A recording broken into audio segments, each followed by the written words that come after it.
Quand même d'abord dire que je suis très heureux d'être ici, puisque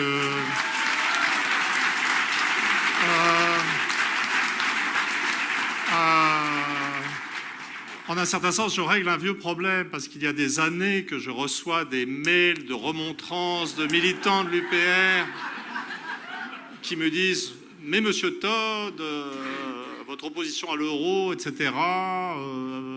François Asselineau dit la même chose, vous n'en parlez jamais. » C'est tout à fait exact. C'était assez sévère et très énervant. Et c'était une époque où, comment dire, j'étais dans cette espèce de tabou qui planait. J'espère que ça va cesser. J'espère que cette journée va contribuer à faire cesser, d'ailleurs. Cette espèce de tabou, cette histoire de l'UPR comme un truc un peu mystérieux. J'étais assez là-dedans. Et puis j'ai eu l'occasion, à travers un proche, de dîner avec François Asselineau. Et je dois dire que je l'ai trouvé très sympa et très marrant.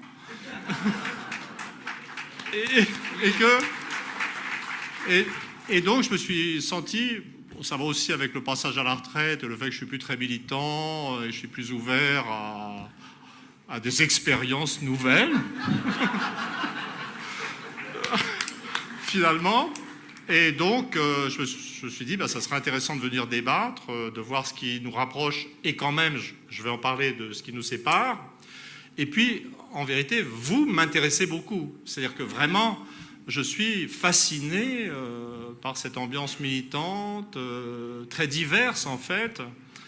Je voulais vraiment savoir qui étaient les militants de l'UPR. Et en fait, je vous vois, vous êtes tellement divers, je ne sais toujours pas. Enfin, voilà. Mais peut-être que c'est cette diversité même qui est intéressante. Donc, hein ? Voilà.